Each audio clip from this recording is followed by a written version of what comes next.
محترم حضرات، قابل صد احترام معزز سامعین، چند روز قبل عید الفطر گزری ہے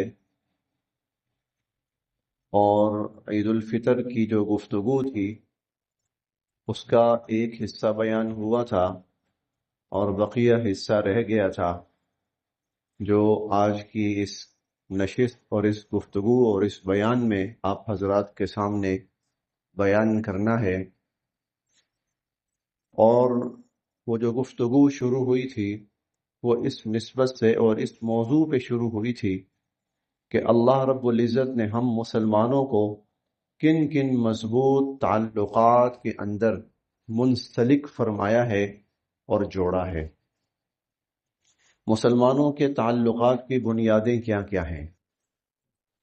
مسلمانوں کے تعلقات کی بنیادیں کیا کیا ہیں؟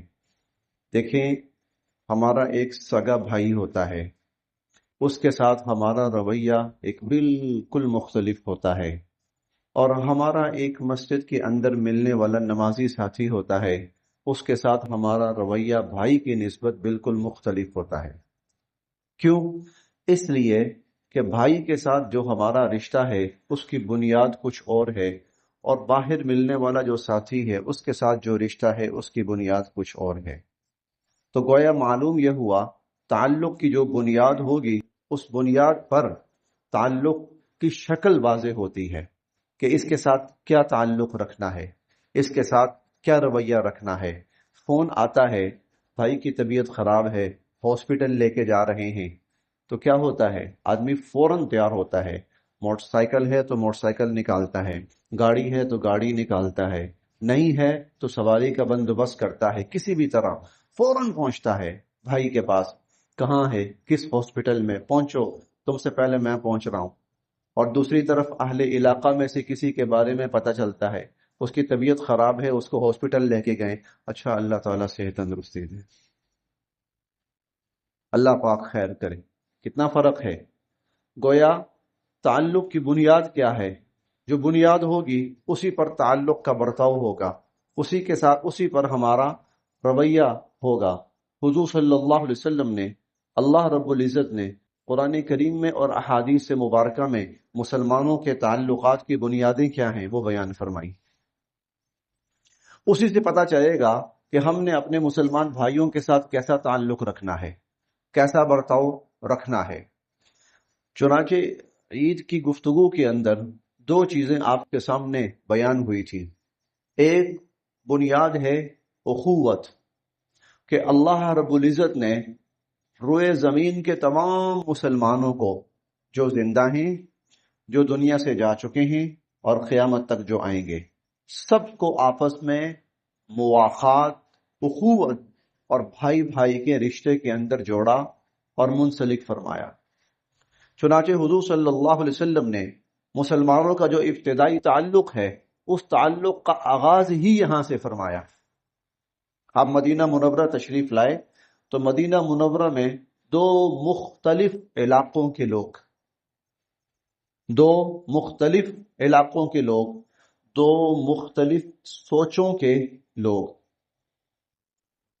آج بھی آپ جائیں اور جاتے ہیں اور اللہ بار بار لے کے جائے، آپ جب مکہ میں جاتے ہیں تو آپ دیکھتے ہیں کہ مکہ کے لوگوں کا رویہ اور ہے، اور آپ جب مدینہ جاتے ہیں تو آپ کو واضح نظر آتا ہے کہ مدینہ کے لوگوں کا رویہ ہی کچھ اور ہے۔ اسی طرح اس زمانے میں بھی مکہ کے لوگوں کی سوچ، طرز عمل، رویہ مختلف ہوتا تھا، مدینہ کے لوگوں کا رویہ مختلف ہوتا تھا۔ آپ دیکھیں مکہ میں حضور علیہ الصلوۃ والسلام نے 53 سال گزارے ہیں، 13 سال نبوت کے ہیں، لیکن ان لوگوں نے حضور علیہ الصلوۃ والسلام کو اس طرح قبول نہیں کیا جس طرح قبول کرنا چاہیے تھا۔ جبکہ مدینہ منورہ میں حضور صلی اللہ علیہ وسلم شاید اپنی زندگی میں اس سے قبل کبھی گئے ہی نہیں تھے، اور وہ لوگ اگر حضور کو پہچانتے تھے تو غائبانہ پہچانتے ہوں گے کہ اللہ کے نبی وہ آئے ہیں، لیکن جب حضور وہاں تشریف لے گئے تو ہاتھوں ہاتھ لیا انہوں نے۔ کتنا فرق ہے دونوں میں!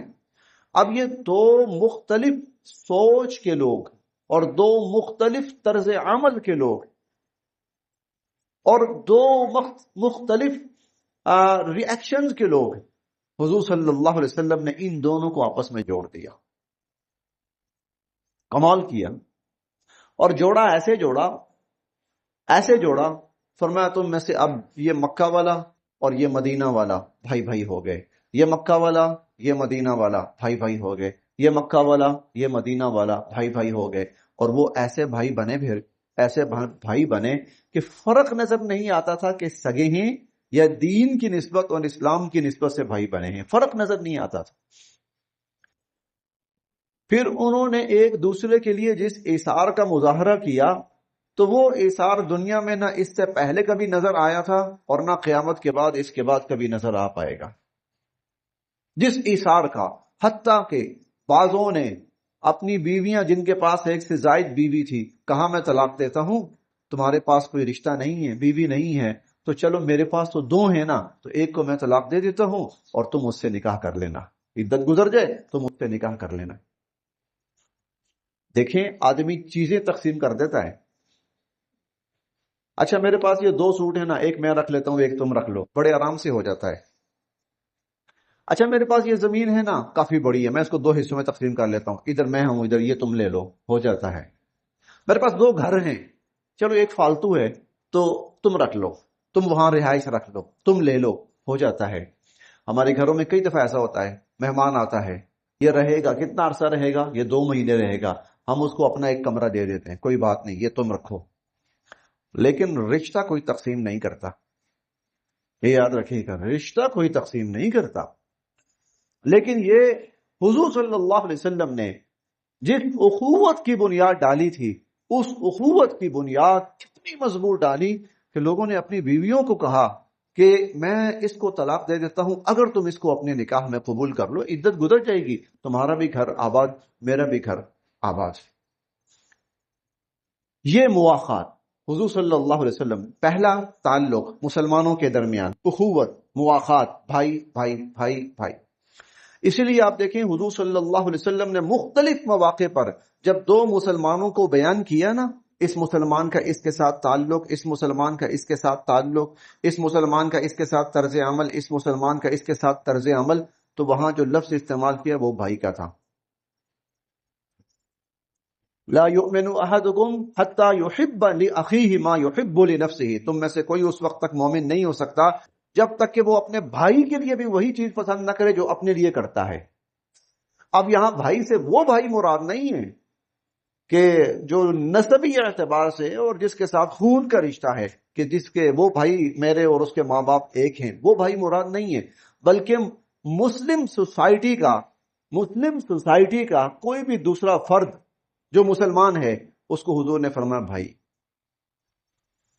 لا یؤمن احدکم حتی یحب لاخیہ ما یحب لنفسہ، کوئی اس وقت تک مومن نہیں ہو سکتا جب تک کہ اپنے بھائی کے لیے وہی کوئی پسند نہ کرے جو وہ اپنے لیے پسند کرتا ہے۔ انصر اخاک ظالما او مظلوما، اپنے بھائی کی مدد کرو چاہے وہ ظالم ہو یا مظلوم ہو۔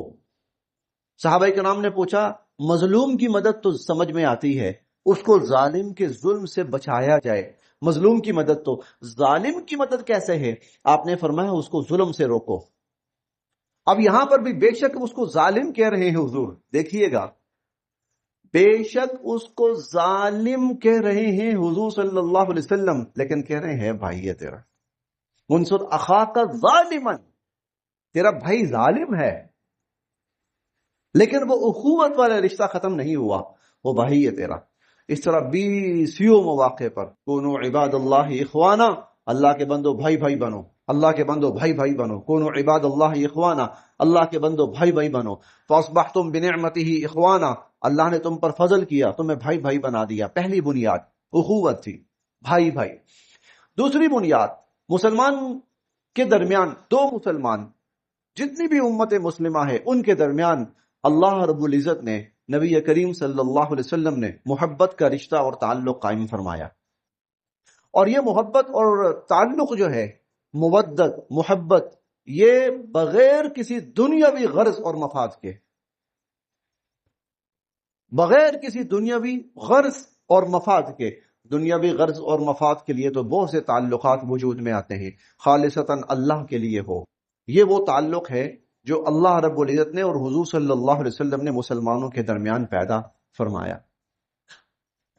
اس لیے ایک جگہ فرمایا کہ تَرَى الْمُؤْمِنِينَ فِي تَوَادُّهِمْ وَتَعَاطُفِهِمْ وَتَرَاحُمِهِمْ، مسلمان آپس میں ایک دوسرے سے محبت کرتے ہیں۔ تمہیں میں بتاؤں ان کی آپس کی جو محبت ہوتی ہے اس کی مثال کیا ہے؟ تمہیں میں بتاؤں آپس میں یہ ایک دوسرے کے ساتھ بڑی رحم دلی کا معاملہ کرتے ہیں۔ اچھا، ان کی جو رحم دلی ہوتی ہے میں بتاؤں اس کی مثال کیا ہے؟ آپس میں بڑی شفقت کرتے ہیں، اور میں تمہیں بتاؤں ان کی آپس کی شفقت کی مثال کیا ہے؟ آپ نے فرمایا جیسے ایک جسم، ایک وجود ان اشتکا رأسہ اشتکا کلہ اشتکا بعضہ اشتکا کلہ، اگر کسی شخص کا صرف سر درد کر رہا ہو تو وہ سر کی جو تکلیف ہے پورا وجود محسوس کرتا ہے۔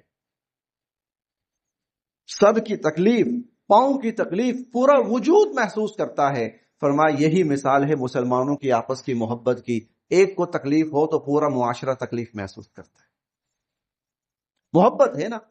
اب دیکھیں ایک بڑی واضح سی مثال ہے، بیٹا تکلیف میں ہو، ماں تکلیف میں ہے، سیدھی سی بات، بیٹا تکلیف میں ہے، ماں تکلیف میں ہے، بیٹا تکلیف میں ہے، باپ تکلیف میں ہے، ماں کو نیند نہیں آ رہی رات کو، تمہیں کیا ہوا ہے؟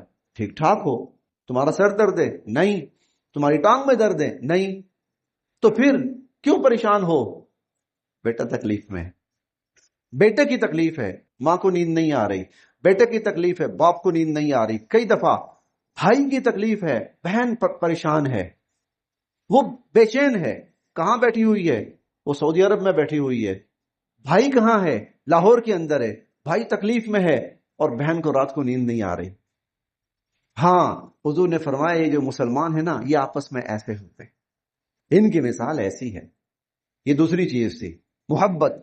پھر اس پر میں نے بہت ساری احادیث مبارکہ آپ کے سامنے بیان کی تھی، حدیث قدسی بھی بیان کی تھی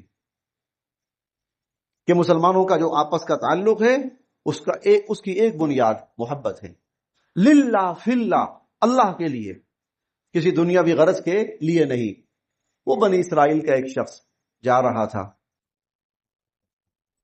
ملاقات کے لیے، اللہ نے فرشتے کو بھیجا، کمال ہے، فرشتے کو بھیجا۔ ممکن تھا اس زمانے کے نبی پر وحی کر دی جاتی، ممکن تھا، وہی نبیوں پہ آتی ہے نا، فرشتہ وہی لے کر نبی پہ آتا ہے، فرشتہ وہی لے کر نبی کے پاس آتا ہے، فرشتہ وہی لے کر کسی علاقے کے ہر شخص کے پاس نہیں آتا۔ اور فرشتہ اگر ہر شخص کے پاس آتا ہے نا تو وہ پھر جان نکال نہیں آتا ہے، وہ روح نکال نہیں آتا ہے۔ وہ جو فرشتہ ہر کسی کے پاس آتا ہے نا وہ اللہ کا کوئی پیغام لے کے نہیں آتا، وہ تو پھر صرف اللہ کا حکم پورا کرنے آتا ہے۔ وہ ہے نا وَلَوْ أَنزَلْنَا مَلَكًا، یہ کہتے ہیں فرشتہ کیوں نہیں آتا، ہم پہ کیوں نہیں اترتا؟ وَلَوْ أَنزَلْنَا مَلَكًا لَقُضِيَ الْأَمْرُ، فرشتہ آ گیا تو گئے، پھر ختم، سب ختم، وہ تو تمہاری جان نکالنے آئے گا، تمہیں ختم کرنے آئے گا۔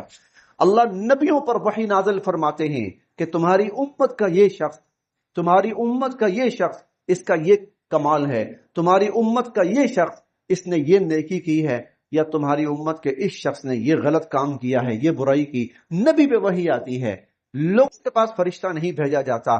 لیکن یہاں ہمیں یہ بتانے کے لیے، میری یہ چند جملے بڑے دھیان سے سنیے گا، ہمیں یہ بتانے کے لیے کہ جب مسلمان ایک مسلمان سے محبت کرتا ہے، جب مسلمان ایک مسلمان سے محبت کرتا ہے، اللہ کی نظر میں اس کی عزت، مقام، مرتبہ کس درجے پہ پہنچ جاتا ہے کہ وہ فرشتہ اللہ کی طرف سے جو صرف نبیوں پہ آتا ہے، اللہ وہ فرشتہ اس بندے کے پاس بھیجتے بشارت دینے کے لیے، اللہ کی رضا کی اطلاع دینے کے لیے۔ چنانچہ فرشتہ اس کے پاس آیا، اور یہ میں نے آپ کے سامنے وہ پوری روایت پڑھی ہوئی تھی، هل لک علیہ من نعمت تربها، خیریت سے جانا ہے، خیریت سے جا رہے ہیں، کوئی کام، کوئی اس کا احسان تھا، احسان چکانے، کوئی رشتہ ناتا، کوئی کاروباری معاملہ، کوئی اور لڑائی جھگڑا، کہا نہیں، غیر انی احببتہ فی اللہ، بھئی مجھے اس سے محبت ہے۔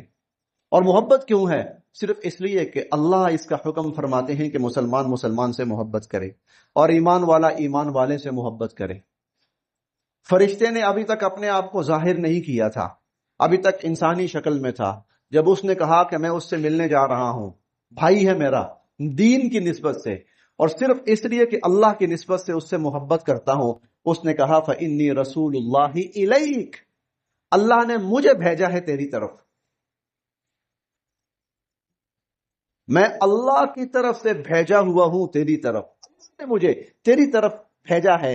بِأَنَّ اللَّهَ قَدْ أَحَبَّكَ كَمَا أَحْبَبْتَهُ فِي، جس طرح تو اس سے محبت کرتا ہے، اس محبت پر اللہ تجھ سے محبت کرتا ہے۔ یہ مسلمانوں کے درمیان دوسرا بڑا تعلق، ہمارے تعلق کی بنیاد محبت۔ اسی لیے حضور علیہ الصلوۃ والسلام نے فرمایا اس کو پیدا کرو،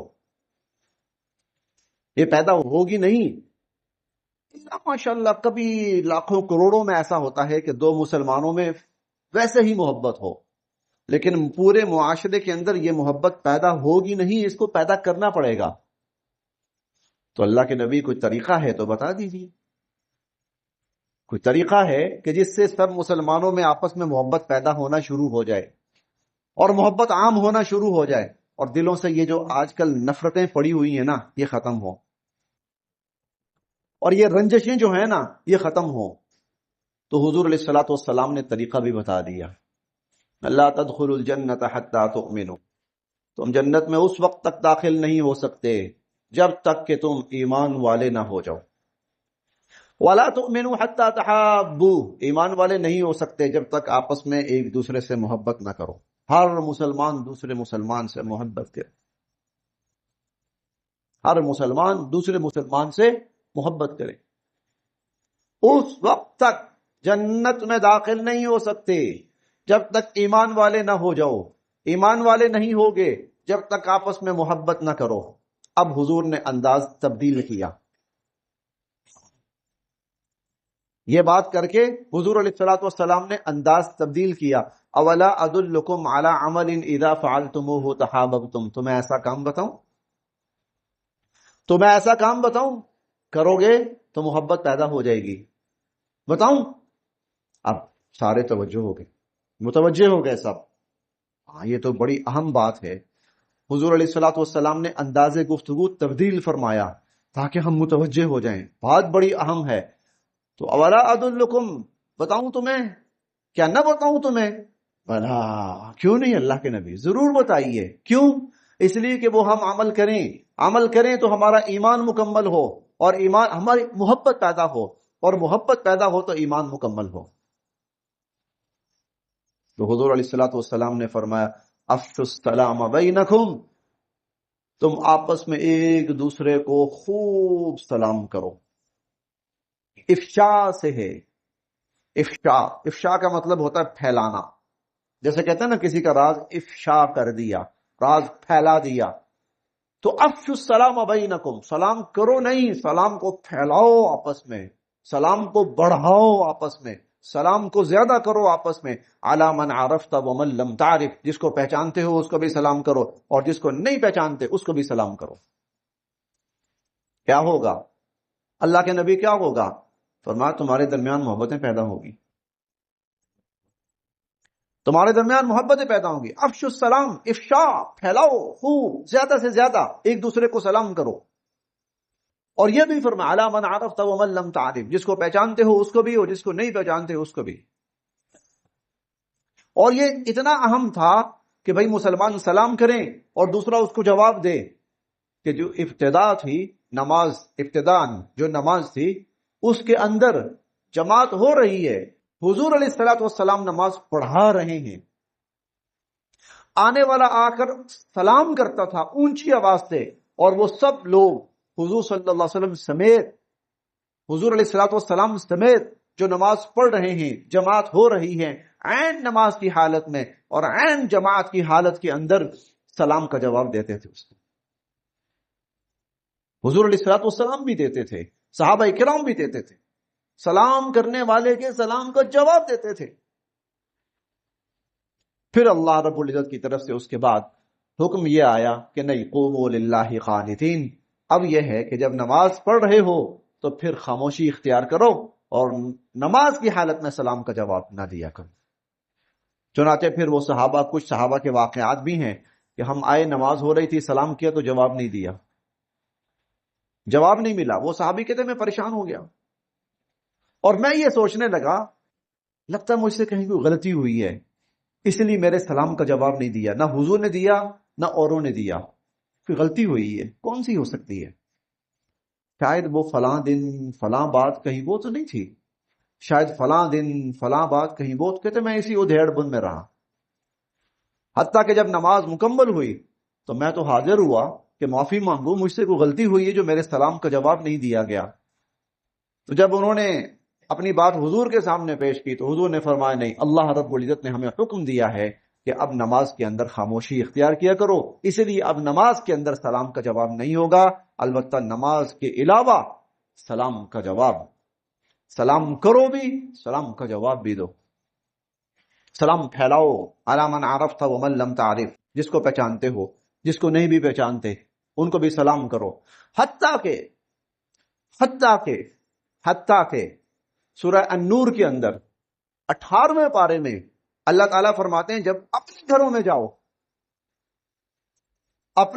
جاؤ فَسَلِّمُوا عَلَىٰ أَنفُسِكُمْ تَحِيَّةً مِّنْ عِندِ اللَّهِ مُبَارَكَةً طَيِّبَةً، جب اپنے گھر میں داخل ہو تو تب بھی سلام کر کے داخل ہو، کیوں؟ اس کی برکت سے اللہ تمہارے گھر کے اندر اور محبتیں پیدا فرمائیں۔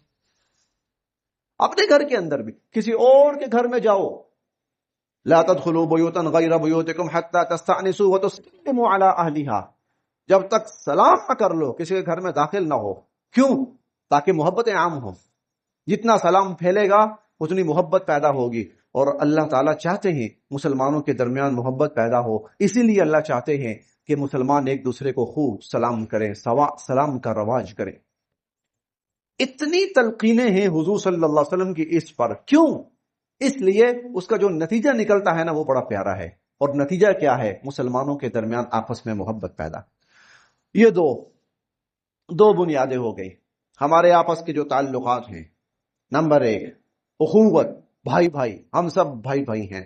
نمبر 2 محبت، اللہ رب العزت نے ہر مسلمان کے لیے لازم کیا ہے کہ وہ دوسرے مسلمان سے محبت کرے۔ پھر اسی کا ایک تقاضا، اخوت بھی ہے، محبت بھی ہے، اخوت بھی ہے، محبت بھی ہے، اب یہ ہے ہر مسلمان دوسرے مسلمان کا خیر خواہ بنے، ہر مسلمان دوسرے مسلمان کا خیر خواہ بنے۔ وَالنُّصُحِ لِكُلِّ مُسْلِمٍ، ہر مسلمان دوسرے مسلمان کا خیر خواہ بنے۔ یہ کیا ہے؟ خیر خواہی کا مطلب کیا ہے؟ فائدہ چاہنا، بھلا چاہنا۔ میرے دل میں یہ ہو کہ جتنے لوگ آئے ہیں، کم سے کم جو میرے سامنے بیٹھے ہیں اس وقت، میں کسی طرح ان کو جو فائدہ میں پہنچا سکتا ہوں میں پہنچاؤں، جو فائدہ مجھ سے ممکن ہے میں پہنچا سکوں میں پہنچاؤں۔ مثال کے طور پر یہ پنکھا خراب ہے، یہاں جو لوگ کھڑے ہوں گے اوہو گرمی لگ سکتی ہے، نہیں، ان کے لیے پنکھے کا بندوبست ہو۔ گرمی کا موسم ہے تو ظاہر ہے جب لوگ گرمی کے موسم میں آئیں گے تو پیاس بھی لگی ہوتی ہے، چلے پانی کا بندوبست۔ یا میں راستے میں جا رہا ہوں، آگے میں دیکھتا ہوں کہ اینٹیں پڑی ہوئی ہیں، یہاں سے تو جو گزرے گا اس کے لیے تو بڑی مشکل ہوگی، پریشانی ہوگی۔ اب مجھے کیا چاہیے؟ بھائی میری ذات سے فائدہ پہنچے تو میں ان اینٹوں کو جو اضافی ہیں، گر پڑی ہیں کسی سے، ویسے ہی رکھی رہ گئی ہیں، میں ان کو ہٹا دیتا ہوں۔ میں جا رہا ہوں، اب میں دیکھتا ہوں کہ کسی کی سائیکل غلط طور پر اس طرح کھڑی ہے کہ آنے والوں کو تکلیف ہے، میں سائڈ پہ کر دیتا ہوں کہ دوسروں کو نقصان نہ پہنچے، دوسروں کو نفع پہنچے۔ مجھے پتا چلتا ہے کہ فلاں علاقہ ہے اور اس علاقے کے اندر لوگ پیاسے مر رہے ہیں، میں مسلمان ہوں اور میرے ذمہ ہے کہ میں ان کا فائدہ چاہوں اور فائدہ پہنچانے کی کوشش کروں۔ اگر میرے لیے ممکن ہے تو میں جاؤں اور جا کر وہاں پانی کا بندوبست کروں تاکہ کوئی پیاسا نہ مرے، کوئی پیاسا نہ رہے، کوئی بچہ بڑا۔ فلاں جگہ طوفان آیا ہے اور طوفان آیا ہے تو لوگ بہت نقصان سے دوچار ہوئے ہیں، مجھے کیا چاہیے؟ مجھے چاہیے کہ میں جاؤں اور جا کر میں اس کو ان کی مدد کروں۔ اتنے عجیب عجیب صحابہ کرام کے واقعات ہیں۔ ایک صحابی ہیں تو ان کی کپڑے کی دکان تھی، کپڑا بیچتے تھے۔ نماز کا وقت ہوا تو کوئی ملازم ہوگا، اس کو وہاں بٹھایا کہ تم یہاں بیٹھو، میں نماز پڑھ کے آتا ہوں۔ اس دوران جب یہ نماز پڑھنے گئے ہوئے ہیں اور دکان پہ لڑکا بیٹھا ہوا ہے، ملازم ہے، غلام ہے، بیٹھا ہوا ہے، ایک گاہک آیا اور اس گاہک نے ایک کپڑا خریدا، اور کپڑا خرید کر وہ گاہک نکل پڑا۔ اب ادھر سے وہ گاہک آ رہا ہے، ادھر سے نماز پڑھ کر یہ جا رہے ہیں۔ جب آمنا سامنا ہوا تو انہوں نے دیکھا اس کے ہاتھ میں کپڑا ہے اور سمجھ گئے کہ پیچھے دکان میری ہے، تو یقیناً یہ کپڑا خرید کر لایا ہے میری دکان سے۔ پوچھا ہاں بھائی کہاں سے لائے ہو؟ کہا وہ پیچھے دکان ہے وہاں سے لایا ہوں۔ اچھا کتنے کا لیا ہے؟ اس نے بتایا، فرض کیا 500 درہم کا۔ کہا میں نے 500 درہم کا، اچھا کپڑا تھا، پیسے تھے، میں لے سکتا تھا، میں نے لیا۔ کہا واپس آؤ۔ دکان پر لے کے گئے، 200 درہم اس کو واپس کیے۔ کہا بھائی یہ 300 کا ہے، 500 کا نہیں، یہ 300 کا ہے۔ وہ کہنے لگا حضرت میں دے سکتا تھا، میں نے دے دیا، چلیں ٹھیک ہے کوئی بات نہیں، اگر 500 بھی لے لیا۔ کہنے لگے میں نے حضور صلی اللہ علیہ وسلم کے ہاتھ پر بیعت کی تھی کہ ہر مسلمان کے ساتھ خیر خواہی کا معاملہ کروں۔ یہ خیر خواہی تو نہیں ہے کہ تو دے سکتا ہے تو میں تو اسے اینٹنا شروع کر دوں، یہ خیر خواہی نہیں۔ خیر خواہی کیا ہے کہ اگر یہ 300 کا مجھے پڑتا ہے، منافع میں اپنے نکال لیتا ہوں اور مجھے مناسب سا منافع بھی مل جاتا ہے، اور اس کے بعد یہ 300 کا مناسب ہے، تو مجھے اپنے سے زیادہ تیرا فائدہ سوچنا ہے۔ یہ جملہ آپ نے سنا، سمجھا؟ مجھے اپنے سے زیادہ تیرا فائدہ سوچنا ہے۔ کیوں؟ میں نے حضور صلی اللہ علیہ وسلم کے ہاتھ پر بیعت کی تھی، 6 حقوق گنوائے حضور علیہ الصلوۃ والسلام نے۔ ایک مسلمان کے دوسرے مسلمان پر 6 حق ہیں، اور ان میں سے آخری 6واں حق یہ فرمایا وَالنُّصُحِ لِكُلِّ مسلم، ہر مسلمان دوسرے مسلمان کا خیر خواہ بنے۔ خیر خواہ کا مطلب کیا ہے؟ دوسرے کا فائدہ، میں دوسرے کو نفع پہنچا سکوں، میں دوسرے کا فائدہ کر سکوں، میں دوسرے کے لیے بھلائی کا باعث بن سکوں۔ چلو میں اپنا منافع کم کر لیتا ہوں، اس کو فائدہ ہو جائے۔ اسی لیے ایک موقع پر حضور علیہ الصلوۃ والسلام مدینہ کے بازار میں تشریف لائے، اور یہ معمول تھا، آپ مدینہ کے بازار میں تشریف لے جایا کرتے تھے اور دیکھا کرتے تھے کہ کوئی غلطی تو نہیں ہو رہی، کوئی غلطی تو نہیں ہو رہی، کہیں ایسا تو نہیں ہے کہ ریٹ زیادہ لیا جا رہا ہو، کہیں ایسا تو نہیں ہے کہ گاہک کو کوئی دھوکہ دیا جا رہا ہو، کہیں ایسا تو نہیں ہے۔ ایک دفعہ آپ نے دیکھا کہ ایک شخص گندم کا ڈھیر لگائے بیچ رہا ہے، حضور علیہ الصلوۃ والسلام نے اس ڈھیر کے اندر ہاتھ ڈالا تو نیچے نمی محسوس ہوئی۔ آپ نے جب وہ ہاتھ یوں نکالا تو نیچے نمی محسوس ہوئی کہ نیچے گیلی گندم ہے اور اوپر خشک گندم ہے۔ آپ نے فرمایا یہ کیا؟ وہ کہنے لگا جی بارش ہوئی تھی تو پانی پڑ گیا تھا تو یہ گیلی ہو گئی تھی، تو میں نے جو گیلی تھی وہ نیچے رکھ دی ہے، جو خشک کے اوپر ہے، تاکہ میرا مال بک جائے۔ آدھا منٹ رک جاؤں؟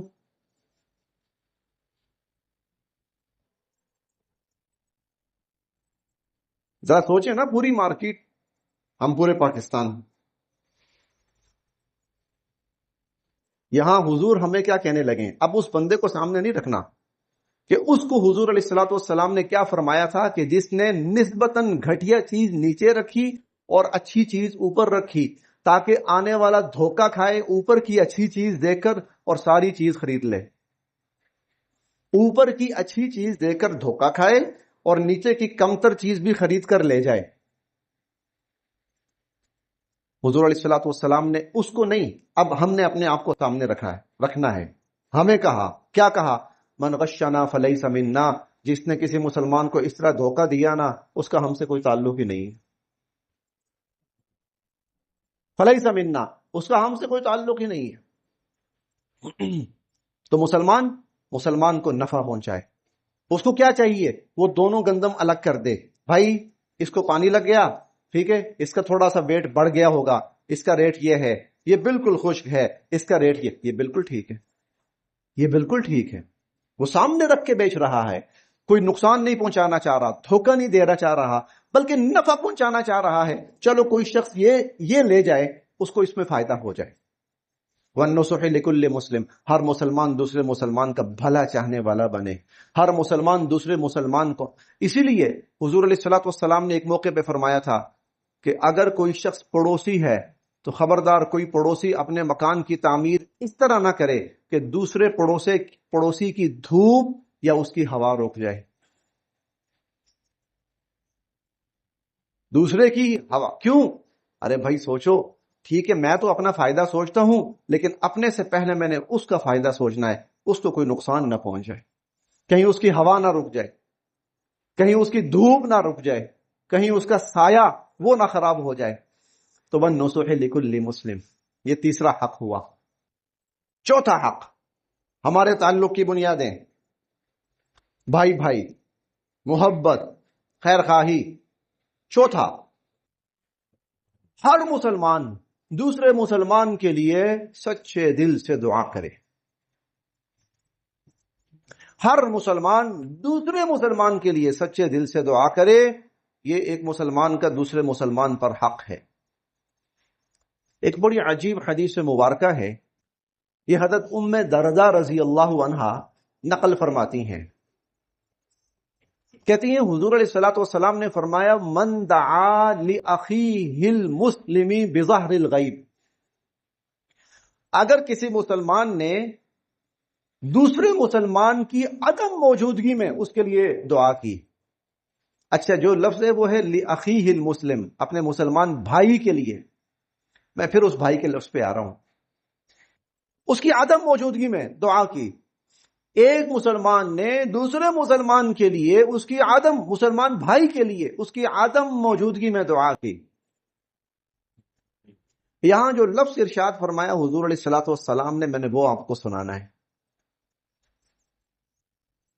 ایک مسلمان نے دوسرے مسلمان بھائی کے لیے اس کی عدم موجودگی میں دعا کی، حضور علیہ الصلوۃ والسلام فرماتے ہیں قال الملک الموکل، ملک موکل کہتا ہے، ملک موکل کون ہے؟ وہ فرشتہ جس کو اللہ رب العزت نے مقرر ہی اس لیے کیا ہے کہ جب کوئی مسلمان اپنے مسلمان بھائی کے لیے دعا کرے تو نے کیا کہنا ہے اوپر، اس فرشتے کا تقرر ہی اس لیے ہوا ہے۔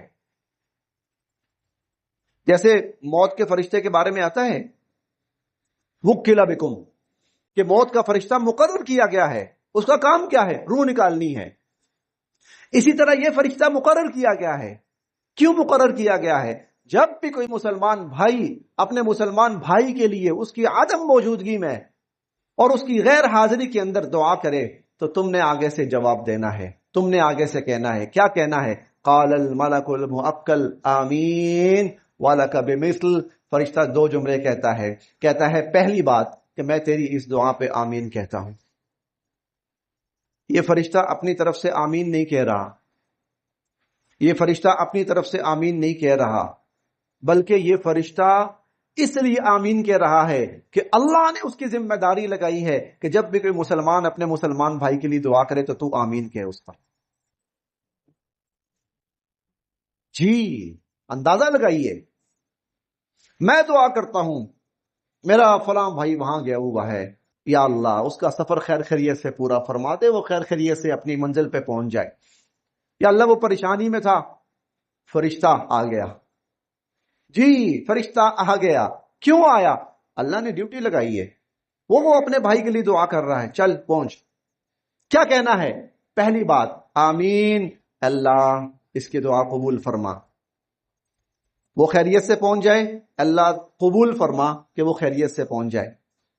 یہ دعا کر رہا ہے اس کے لیے اس کا مسئلہ حل ہو جائے، یا اللہ قبول فرما کہ اس کا مسئلہ حل ہو جائے۔ نمبر ایک آمین۔ اور دوسری بات حضور علیہ الصلوۃ والسلام نے فرمائی، وہ فرشتہ کہتا ہے وَلَكَ بِمِثْلِ، وہ تمام دعائیں جو تو اپنے مسلمان بھائی کے لیے مانگ رہا ہے، میں دعا کرتا ہوں اللہ وہ ساری دعائیں تیرے حق میں بھی قبول فرمائے۔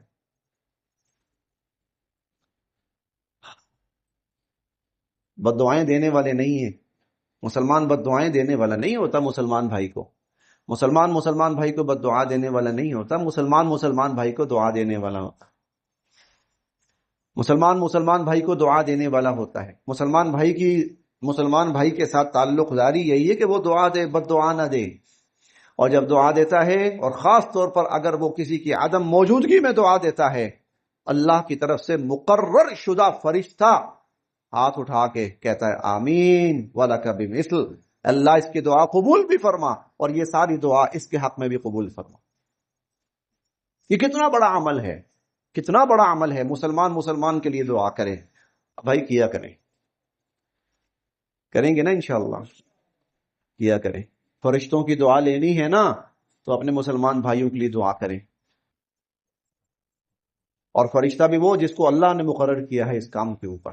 دوسری بات، حضور علیہ الصلوۃ والسلام فرماتے ہیں من استغفر للمؤمنین والمؤمنات، جس نے مسلمان مردوں کے لیے اور مسلمان عورتوں کے لیے اللہ کے حضور بخشش کی دعا کی، بخشش کی دعا کی، استغفار کیا، بخشش کی دعا کی. اور یاد رکھیں یہ اتنا بڑا عمل تھا کہ مسلمان کی بخشش کی دعا کرے، مسلمان کے لیے استغفار کرے، کہ قرآن کریم میں حضور صلی اللہ علیہ وسلم کی ذمہ داری لگائی گئی کہ آپ ایمان والے مردوں اور ایمان والے عورتوں کی بخشش کی دعا مانگا کریں. وَاسْتَغْفِرْ لِذَنْبِكَ وَلِلْمُؤْمِنِينَ وَالْمُؤْمِنَاتِ، آپ ایمان والے مردوں کے لیے بھی استغفار کریں اور صاحب ایمان عورتوں کے لیے بھی استغفار کریں. یہ آخری بات میں عرض کر رہا ہوں، بس آج کی گفتگو یہی مکمل کرنی، بڑے دھیان سے اس کو سنیے گا. بخشش کی دعا مانگے جو شخص کل یوم، روزانہ 25 مرتن او 27 مرتن، 25 مرتبہ یا 27 مرتبہ، 25 مرتبہ یا 27 مرتبہ روزانہ. کتنی دیر لگے گی اگر 25 مرتبہ کریں؟ میرے خیال ہے کہ 2 منٹ، چلیں زیادہ لگاتے ہیں 3 منٹ. ایسی دعا، ایک جملہ ایسا کہ جس میں مسلمان مردوں اور مسلمان عورتوں کے لیے بخشش کی دعا ہو. مثلا اللہم اغفر لی وللمؤمنین والمؤمنات، اے اللہ مجھے بھی بخش دے، مسلمان مردوں کو بھی بخش دے، مسلمان عورتوں کو بھی بخش دے. اللہم اغفر لی وللمؤمنین والمؤمنات، 2 سیکنڈ 3 سیکنڈ لگا لیں، ایک مرتبہ 3 سیکنڈ لگے، زیادہ سے زیادہ 25 مرتبہ یا 27 مرتبہ، شاید 1.25 منٹ، 1.5 منٹ لگا لیں، 2 منٹ لگا لیں. آپ نے نماز پڑھی، سلام پھیرا، آپ بیٹھے ہیں، 25 مرتبہ 27 مرتبہ آپ نے دعا مانگی. حضور صلی اللہ علیہ وسلم نے 3 بشارتیں سنائی اس پر، 3 بشارتیں. نمبر 1، اللہ رب العزت اس شخص کو جتنے مسلمان دنیا میں آئے اور جتنے مسلمان دنیا میں ہیں ان سب کی مجموعی مقدار کے برابر اجر و ثواب عطا فرمائیں. جی، ان سب کی مجموعی مقدار کے برابر ثواب عطا فرمائیں گے، پہلی بات. دوسری بات 25 مرتن 27 مرتن. دوسری بات کان من الذین یستجاب لهم، اللہ اس کو مستجاب الدعوات بنا دیں گے. مستجاب الدعوات کسے کہتے ہیں؟ کہ جو دعا کرے تو اللہ اس کی ہر دعا قبول فرمائے. اللہ اس کو مستجاب الدعوات بنا دیں گے. کیوں مستجاب الدعوات؟ یہ مسلمانوں کے لیے بخشش کی دعا مانگ رہا ہے، یہ مسلمانوں کے لیے مغفرت کی دعا مانگ رہا ہے، روزانہ مانگ رہا ہے. 25 سے 27 مرتبہ، 25 مانگ لے 27 کر لے، دونوں عددوں کی گنجائش ہے، 27 زیادہ بہتر ہے. 2 منٹ لگے، اس کے 24 گھنٹے میں صرف 2 منٹ لگے، 3 منٹ لگے، چلے بہت زیادہ لگا لیں، 3 منٹ لگے اس کے، اللہ سارے مسلمانوں کی مجموعی مقدار کے برابر ثواب عطا فرمائیں گے. کان من الذین یستجاب لهم، اللہ اس کو مستجاب الدعوات بنا دیں گے. تیسری بات اور وَيُرْزَقُ بِهِمْ أَهْلُ الْأَرْضِ، اللہ اس کی برکت سے زمین والوں کو رزق عطا فرمائیں گے. یہ اللہ کے ہاں اس درجے پہ پہنچ جاتا ہے کہ اللہ اس کی برکت سے زمین والوں کو رزق عطا فرمائیں گے. عمل کیا ہے کہ وہ اپنے مسلمان بھائیوں کے لیے دعا کر رہا ہے. تو ایک ہمارا جو تعلق ہے وہ یہ بھی ہے، ہر مسلمان دوسرے مسلمان کے لیے دعا کرے، خصوصاً اس کی عدم موجودگی میں دعا کرے، اور اگر 25 سے 27 مرتبہ بخشش کی مغفرت کی دعا مانگے، اللہ اس کو پھر اس مقام پہ پہنچا دیتے ہیں، ہاتھ اٹھاتا ہے، دعائیں قبول ہوتی ہیں، اور اس کی برکت سے زمین والوں کو رزق دیا جاتا ہے. اللہ پاک ہمیں یہ جو ہمارے آپس کے رشتے ہیں، تعلق ہیں، جو ہماری اصل بنیادیں ہیں، مسلمان کی مسلمان کے ساتھ جو بنیادیں ہماری، اللہ پاک ہمیں ان بنیادوں کو قائم کرنے کی توفیق نصیب فرمائے، اور ان بنیادوں پر آپس میں تعلقات کو استوار کرنے کی توفیق نصیب فرمائے. وآخر دعوانا الحمدللہ.